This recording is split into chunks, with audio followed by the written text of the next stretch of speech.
मैं समझ रहा हूं, मेरा युवा साथी हाथ उठाओ यार, ये राजभर समाज की बात है, इसको छुपाने की आवश्यकता नहीं है मेरे मित्र। इस राजभर जी और राजभर साहब तक आते आते ना पता नहीं कितने लोगों के पिता स्वर्ग सिधार गए, पता नहीं कितने लोग बिना खाए मर गए।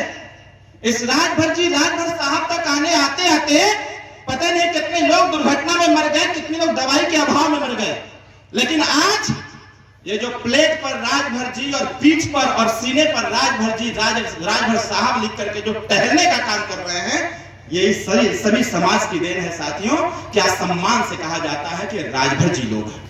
नहीं तो आप खुद कल्पना करें, महाराजा सुहेलदेव राजभर जी का इतिहास इतना बड़ा है कि मैं क्षमा चाहूंगा अगर मैं इतिहास की बात छेड़ दूंगा तो कम से कम 2.5 से 3 घंटा मुझे यहां भाषण देना पड़ेगा। न मेरा मन करेगा उस कड़ी को तोड़ने का और न आपका मन करेगा अपने स्थान से उठने का। इसलिए मैं बहुत ज्यादा सुहेलदेव जी पर चर्चा नहीं करूंगा, बस इतना कहूंगा कि राजा सुहेलदेव राजभर जी का जो इतिहास रहा है ना, वैसा इतिहास इस धरती पर किसी राजा का नहीं रहा है साथियों। इस देश में जब राजतांत्रिक व्यवस्था थी, थोड़ा सा कॉमन अंतर है राजतंत्र और लोकतंत्र में, बस थोड़ी सी चीजों को आप समझ जाएंगे। हमारे आयोजक साथी ने अखिलेश भाई से एक लिख करके भेजा कि इस मंच से कोई राजनीतिक चर्चा नहीं होगी, और मेरा मानना है जिस मंच पर इस राजभर समाज की राजनीतिक चर्चा ना हो उस मंच को छोड़ देना चाहिए, क्योंकि ये समाज अगर पीछे है तो सिर्फ राजनीतिक वजह से पीछे है। ये समाज अगर पीछे है तो सिर्फ राजनीतिक वजह से पीछे है। जिन लोगों ने राजनीति में समाज को आगे करने का प्रयास किया और उसी नारा को दोहराने का प्रयास किया कि अपना काम बनता भाड़ में जाए जनता। सही कह रहा हूं कि गलत कह रहा हूं? जोर से बोलिए, सही कि गलत? तो जिस मंच से राजनीतिक चिंता नहीं, राजनीतिक चिंतन होना चाहिए, और राजनीतिक चिंतन इसलिए होना चाहिए क्योंकि ये लोकतंत्र है। अगर संजोग से राजतंत्र होता तो किसी राजनीति की आवश्यकता नहीं पड़ती। यहां बैठा हुआ हर एक समाज का नौजवान अपने हाथ में तलवार की नोक पर अपने देश को आजाद कराता और देश में राज करने का काम करता। ये मेरा मानना है साथी। इसलिए मेरा बस एक आग्रह है, मैं नहीं चाहता हूं कि राजा सुहेलदेव राजभर जी के इतिहास पर मैं कुछ बोलूं, लेकिन थोड़ी सी संक्षिप्त चर्चा मैं जरूर करना चाहूंगा, क्योंकि अगर छोड़ भी दूंगा तो ये अपमान होगा। और अपमान इसलिए होगा कि अगर ये मंच सजा है, हमारे गायक बंधु तमाम लगातार अपनी बातों से आपको समझाने का प्रयास कर रहे हैं, इसीलिए मैंने कहा कि सिर्फ समझने की आवश्यकता नहीं है, सुनने की आवश्यकता नहीं, बल्कि समझने की आवश्यकता है। इस देश में एक वो दौर था जब इस देश में छोटी बड़ी रियासतें मिला करके 585 राजा इस देश में हुआ करते थे। कल्पना करिएगा कि 585 राजा में अकेले 165 राजा राजभर समाज के हुआ करते थे, और ये जैसे आज है उसी प्रकार से उस समय भी था। और 165 राजा में सबसे कम उम्र के अगर कोई राजा थे तो हमारे चक्रवर्ती सम्राट राष्ट्रवीर राजभर महाराजा सुहेलदेव राजभर। धन्यवाद भाई, हमारे लाइट वाले भाई को हम कब से देख रहे हैं कि बार बार परेशान हो जा रहे हैं। स्वाभाविक तौर पर है, व्यवस्थाओं का संचालन किसी न किसी स्थिति में करना ही करना है। लेकिन एक बात हम जरूर कहेंगे इधर माताओं से, इधर जो माताएं बैठी हुई हैं, देखिए इस समाज की तरक्की में, इस समाज के सुधार में अगर सबसे बड़ा अहम रोल किसी का है तो माताओं का है। अखिलेश जी ने हमारे बेटे की चर्चा किया और हमारे बेटे की उम्र मात्र 14 महीना है, मात्र 14 महीना। और 14 माह का लड़का जब मैं जाता हूं रात को 1 बजे 2 बजे 3 बजे जब मैं पहुंचता हूं घर पर, तब तक वो जगा रहता है। और जैसे ही गाड़ी का हूटर सुनता है तुरंत भागते हुए बाहर आता है अपने मम्मी को लेकर के, और आ करके दोनों हाथ जोड़ करके जय सुहेलदेव बोलता है। दोनों हाथ जोड़ता है, जय सुहेलदेव बोलता है, और बोल करके फिर हाथ पीछे करके कमरे में चला जाता है। जब पहली बार मैंने इस चीज को देखा तो हमने पत्नी से पूछा कि ये बताओ कि ये जय सुहेलदेव कहां से सीख लिया। तो उन्होंने कहा कि एक जगह कहीं पर आप नारा लगा रहे थे कि सबको जय सुहेलदेव बोलने की आवश्यकता है, तो ये मोबाइल में हम सुन रहे थे, उसी बात को ये सुना और जब से सुना है तब से जय सुहेलदेव जय सुहेलदेव। मतलब मंत्री जी को भी फोन करेगा तो जय सुहेलदेव, अपनी टूटी फूसी भाषा में जय सुहेलदेव बोलता है। तो आज जो राजा सुहेलदेव राजभर जी का 1015वीं हम लोग जयंती मना रहे हैं, ये सिर्फ जयंती नहीं, ये जयंती को हम लोगों को संकल्प में बदलना होगा। और ये संकल्प किस चीज का? संकल्प है सामाजिक, राजनीतिक, शैक्षणिक, आर्थिक और नौकरियों में कैसे हिस्सेदारी मिले। ये सारी चीजें जब भी हम सामाजिक सुधार की बात करेंगे, जब भी हम राजनीतिक सुधार की बात करेंगे, जब भी हम शैक्षणिक सुधार की बात करेंगे, तो राजनीति उसमें जरूर इंटरफेयर करेगी। लेकिन अगर हम सिर्फ और सिर्फ राजा सुहेलदेव राजभर जी के बारे में चर्चा करें तो बस इतना समझने की आवश्यकता है कि लोकतंत्र और राजतंत्र में कॉमन सा अंतर है। हमें किस चीज पर ध्यान देना है, इसको समझने की आवश्यकता है।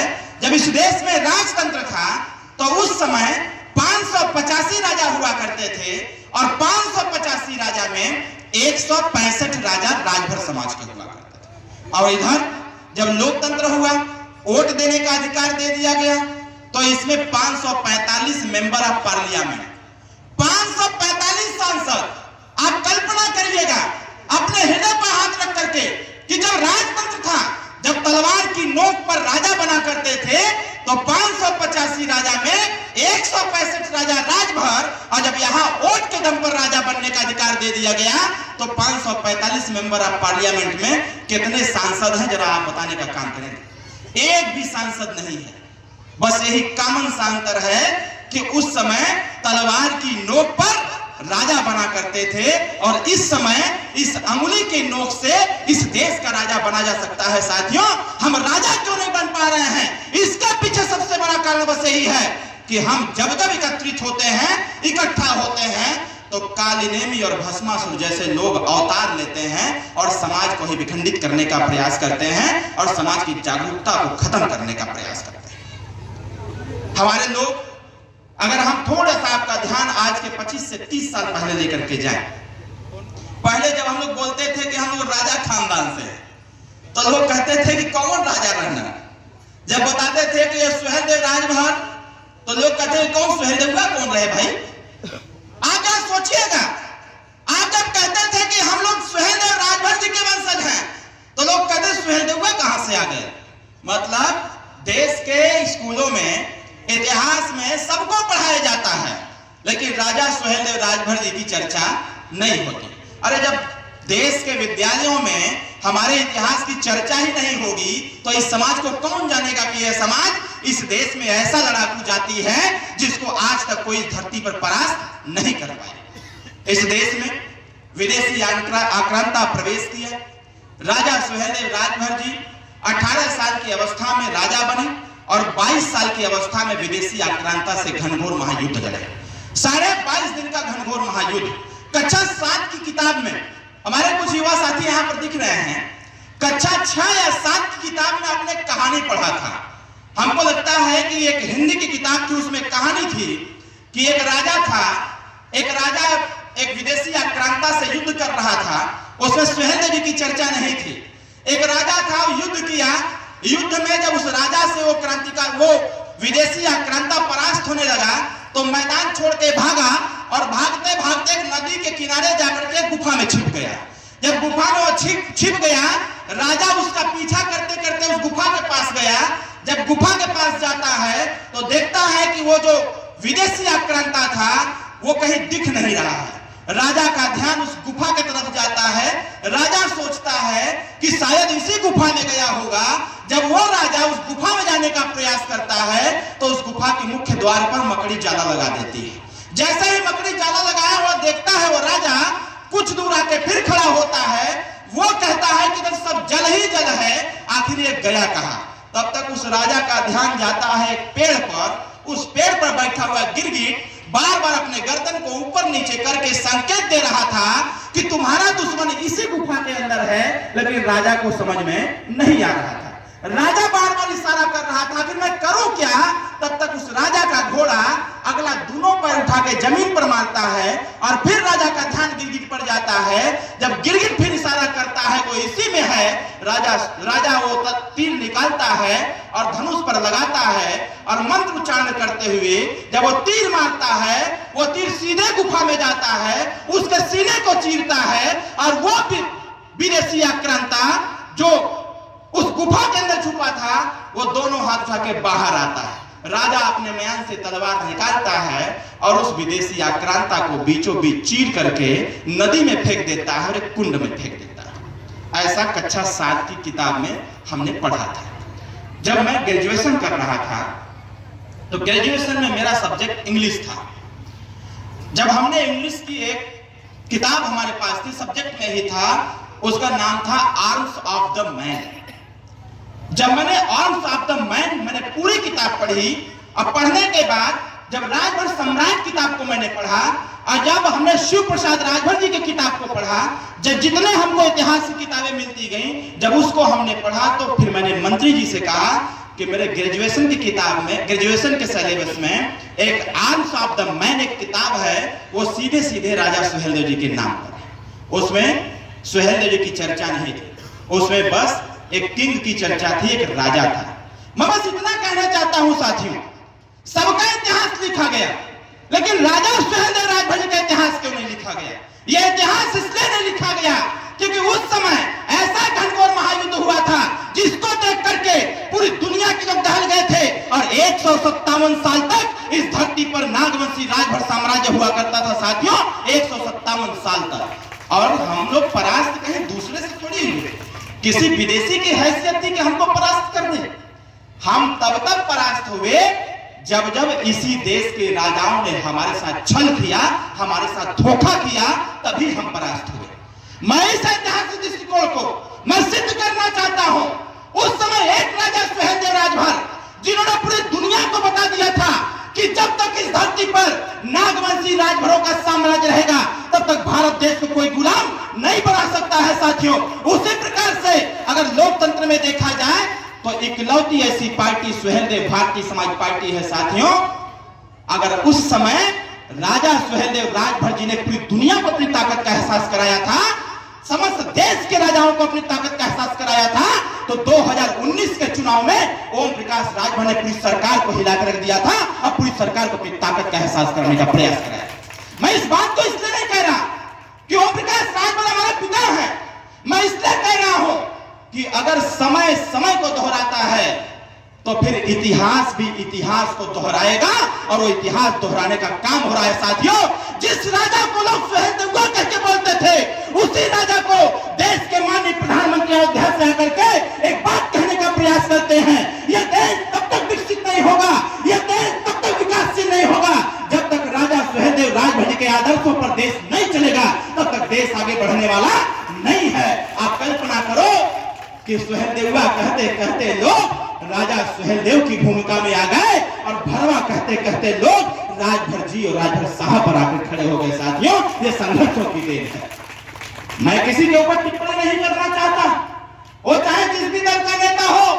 मेरा बस ये मानना है कि मित्र मेरे साथी चाहते रहो, जब तक चाहते रहो जब तक इस प्रदेश में राजभर समाज का शासन नहीं हो जाता और उत्तर प्रदेश के समस्त जनपदों में जहां भी हो सके वहां से विधायक और सांसद जिला पंचायत प्रधान नहीं हो जाता, तब तक हमको चैन से बैठने की आवश्यकता नहीं है।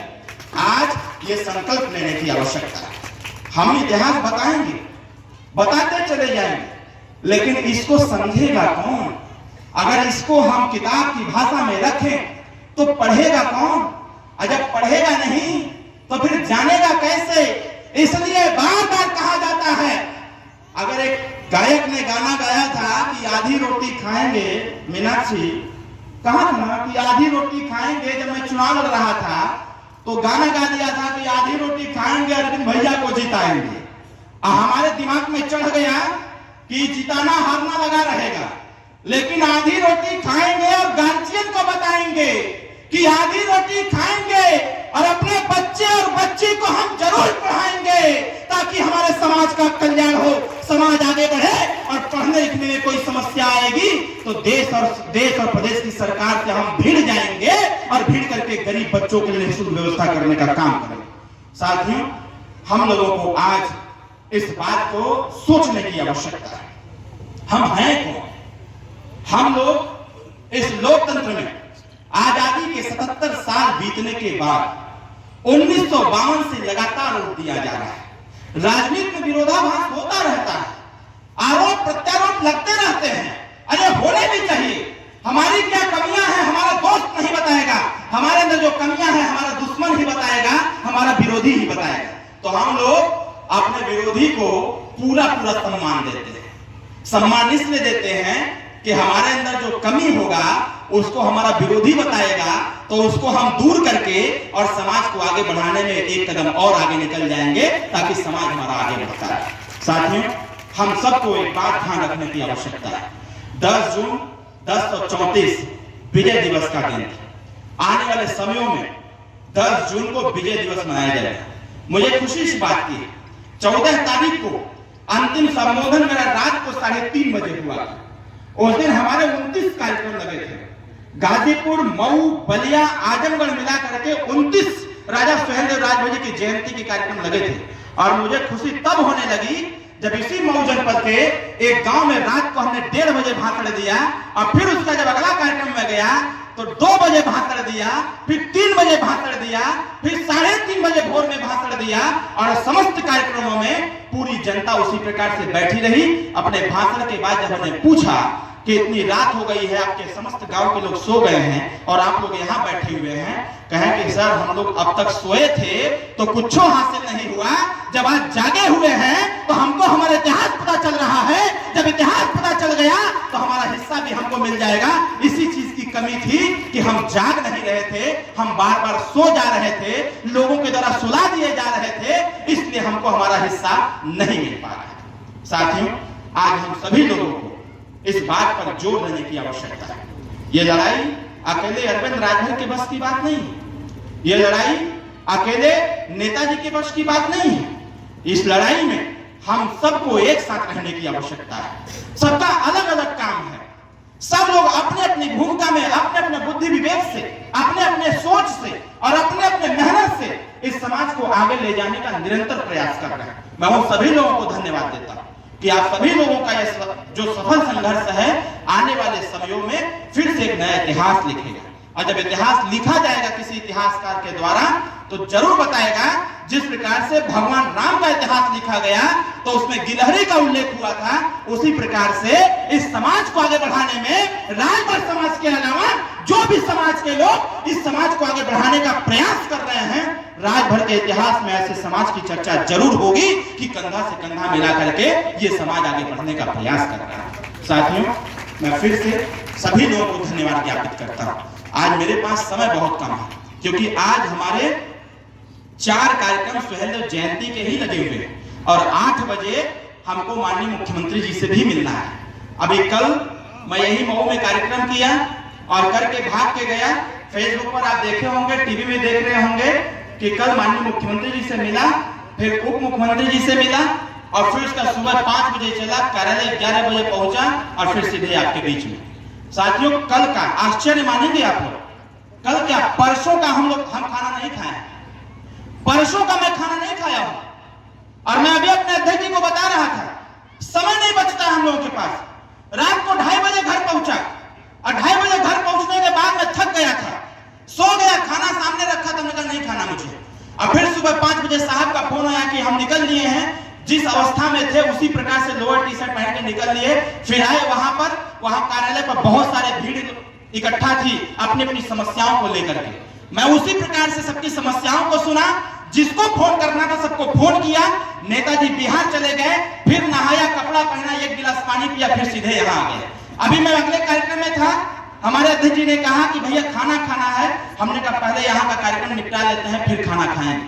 हमारे साथ हमारा स्टाफ भी भूखा है। हमें इसकी परवाह नहीं कि मेरा क्या होगा, हमें इसकी परवाह है कि तेरा क्या होगा। अगर हम प्रयासरत हैं तो थोड़ा सा आपको भी कोऑपरेट करना पड़ेगा। इसलिए साथियों, हम आपसे आग्रह करेंगे, जैसे हम आधी रोटी छोड़िए, 1 रोटी नहीं मिल रहा है, लेकिन उसके बावजूद हम अपने कार्यक्रम को निरंतर चलाते रहते हैं कि गांव के लोग जब जागरूक होंगे, अगर हम जैसे लोगों का इंतजार करते हैं, जब उनके बीच में जाएंगे, उनको कुछ बात बताएंगे तो वो जागरूक होंगे और हमारी बातों को अपने बच्चों को बताने का काम करेंगे, अपने नौजवानों को बताने का काम करेंगे।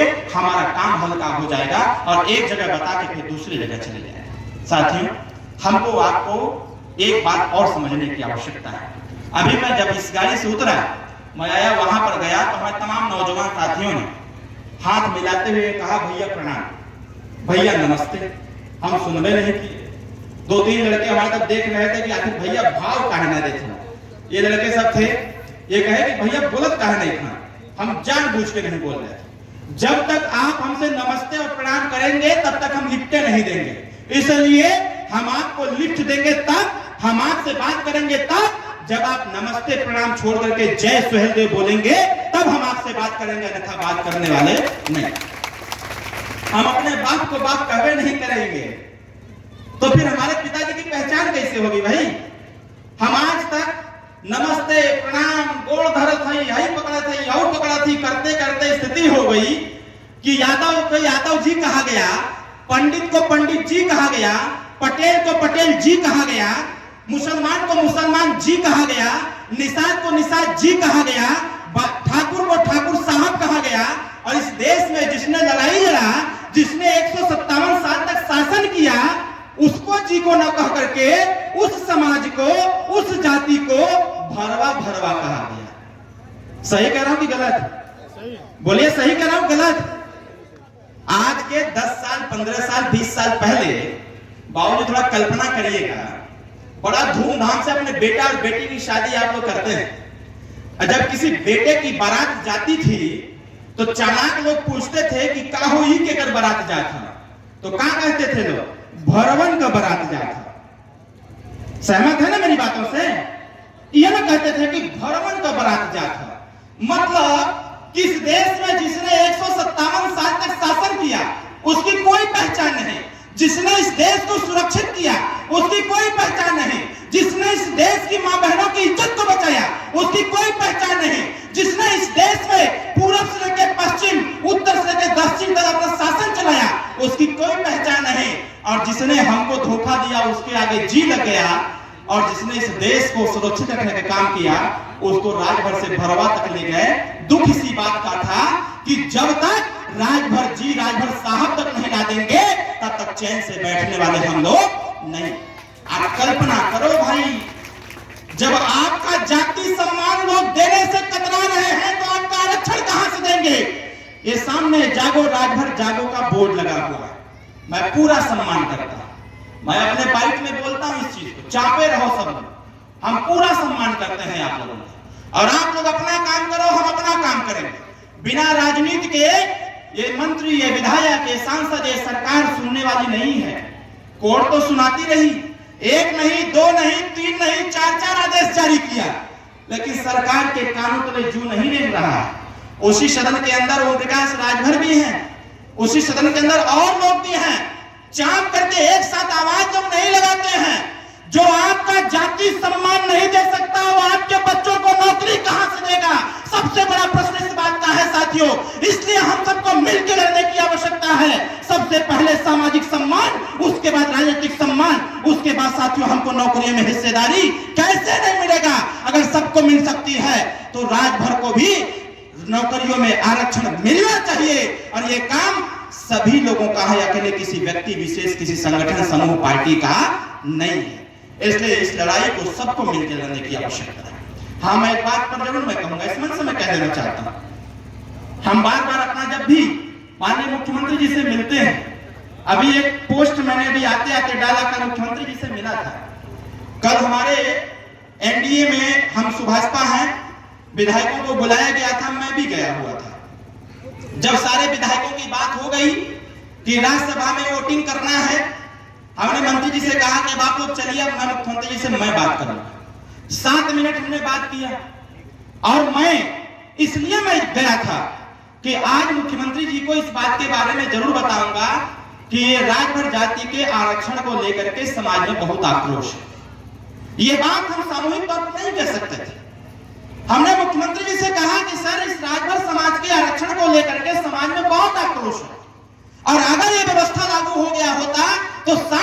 पुलिस की भर्ती में हमारा राजभर समाज का बेटा जरूर हो गया होता, वो भी फार्म भरता और ठाठ से नौकरी करने का कार्य करता। उन्होंने कहा, उन्होंने इस बात की जिक्र भी किया कि आप लोगों के प्रयास से हम जो काम आगे बढ़ा रहे हैं वो हो रहा है, लेकिन आप लोग भी थोड़ा सक्रिय रहो।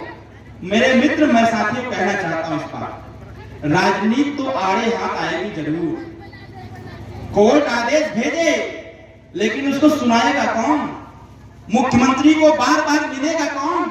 और जब मिलेगा तो अपनी बात कहेगा कौन? अब बात कहे ही नहीं, वो झुक करके प्रणाम नहीं, सीना तान के कहना पड़ेगा कि ये हमारी लड़ाई है, हमारे समाज की लड़ाई है। अगर हम एनडीए में आपके साथ हैं तो हमको भी हमारा हिस्सा मिलना चाहिए और राजभर जाति को जनजाति का दर्जा प्राप्त होना चाहिए। लेकिन साथियों, टेक्निकल चीजें, जैसे मैं जब कभी कभी मुख्यमंत्री जी से मिलता हूं तो लोग हमारे ऊपर आरोप लगाते हैं। अध्यक्ष जी, मैं बस 2 मिनट और लूंगा। हमारे ऊपर लोग आरोप लगाते हैं कि मुख्यमंत्री जी से बाप बेटे ही क्यों मिलते हैं, मुख्यमंत्री जी से बाप बेटे ही क्यों मिलते हैं। अरे भाई, हमारे माई से पूछ लीजिए, हमारे दादा दादी से पूछ लीजिए कि अरविंद राजभर को पढ़ाया क्यों? अरविंद राजभर को पढ़ाया क्यों? अगर हमको पढ़ा लिखा दिया है और मेरे अंदर बात करने की क्षमता है, मेरे अंदर कन्विंस करने की क्षमता है, मैं प्रयास करता हूं कि नेताजी राजनीतिक बात करेंगे और मैं जब जाऊंगा मुख्यमंत्री के सामने तो मैं अपने समाज की हिस्सेदारी की बात करूंगा, उनके आरक्षण की बात करूंगा और जो टेक्निकल चीजें होंगी उसको समझने का प्रयास करूंगा और समझ करके अधिकारियों से मिलकर उसको कराने का प्रयास करूंगा। मेरे ससुराल के रहने वाले हैं कुमार प्रशांत जी, समाज कल्याण विभाग के इसमें विशेष सचिव हैं और समाज कल्याण में हमारी फाइल पड़ी हुई है। मैं उनसे जाकर मिला, हमने कहा कि देखिए आपके कलम के नीचे हमारे सार लगेंगे, इस प्रकार से आईएएस हैं। हमने कहा कि देखिए हमारे समाज का मसला है और मुख्यमंत्री जी बार बार कह रहे हैं कि समाज कल्याण से इस फाइल को आगे बढ़ाओ। तो भाई मुख्यमंत्री जी से तो हम बार बार मिल नहीं सकते, लेकिन प्रशांत भैया मैं आपसे मिल सकता हूं, इसलिए मेरी फाइल को लाया जाए और ला करके जो भी उसमें संशोधन करना हो, जो भी उसमें अनुसंधान करने में जो शोध हो रहे हैं, उन सारे शोध को देखते हुए आप इस रिपोर्ट को दिल्ली भेजिए। दिल्ली बात करने की क्षमता हम लोगों की है, जिससे कि हम अमित शाह और नरेंद्र मोदी जी से बात करके उसको आगे बढ़ाने का बंदोबस्त कर सकें। अभी साथियों, कल माननीय उप मुख्यमंत्री जी से बात हो रही थी, उनको पूरे देश का चुनाव संभालने की जिम्मेदारी दी गई है। कल हमने उनको यह भी बताया, रात को 1:30 बजे हम लोग बैठे थे, हमने उनको कहा कि सर एसटी आरक्षण का जो मसला है बहुत गंभीर मसला है, इसको समझने की आवश्यकता है। जब उनको हमने समझाया, जब सारी बात हमने उनको बताया कि इस समय हम ये थे, इस समय ये थे, इस समय ये थे, सेंट्रल गवर्नमेंट के द्वारा ये हमें प्राप्त हो गया, मैंने इस विमुक्ति जनजाति के सर्टिफिकेट से मैंने पढ़ाई किया है। उन्होंने पूछा कि अगर एसटी में हो जाएगा तो लाभ क्या मिलेगा? हमने कहा पहले तो इसको शिक्षा में लाभ मिलेगा। जो हमारे गरीब के बेटे अच्छी पढ़ाई नहीं कर पाते हैं, पहले तो वो पढ़ाई कर लेंगे, जब वो पढ़ाई लिखाई कर लेंगे तो फिर नौकरी के लिए कंपटीशन में बैठेंगे और जब नौकरी में जाएंगे तो हमें जो आरक्षण प्राप्त होगा उसके अनुसार लोग होंगे ही होंगे और जो जनरल कैटेगरी में फाइट करेगा उसमें भी सीट पर कब्जा करेगा और सीट पर कब्जा करके हमारा भी भाई, हमारी भी जाति का बेटा आईएएस, पीसीएस और आईपीएस बन करके डॉक्टर, मास्टर, इंजीनियर बन करके आगे बढ़ने का प्रयास करेगा। हमने कल डिप्टी सीएम साहब को ये बात बताने का प्रयास किया। बाप बेटा इसलिए नहीं मिलते कि खाली सीट का बात करेंगे। अरे यार, हमके चुनाव लड़े चाहे न लड़े, हमके कोनो फर्क नहीं पड़ता। चुनाव हम लड़े या न लड़े कोई फर्क नहीं पड़ता। फर्क बस इस बात से पड़ जाता है कि साच कहे तो मारल जाए या झूठ कहे तो जगपति है। तो हमें झूठ बोलने की आदत नहीं। हम जो कहते हैं भाई स्पष्टवादी हैं, आप गरियाओ चाहे कुछ करो, लेकिन हम अपने मिशन को कभी भटकने वाले नहीं हैं और जब तक लक्ष्य की प्राप्ति नहीं कर लेंगे तब तक चैन से बैठने वाले हम लोग नहीं। जानते हैं मंत्री क्यों नहीं बन पा रहे हैं नेताजी? मैं इसका मूल कारण बताता हूं। सबसे बड़ा टेक्निकल मामला फंसा हुआ है तो सिर्फ यही फंसा हुआ है। 10 तारीख को ही तय हो गया था, मैं इसी मऊ में जनसभा में था, हमको फोन आया कि 10 तारीख 9 तारीख को हमको फोन आया कि 10 तारीख को पिताजी को लेकर के यहाँ उनका शपथ ग्रहण समारोह होगा।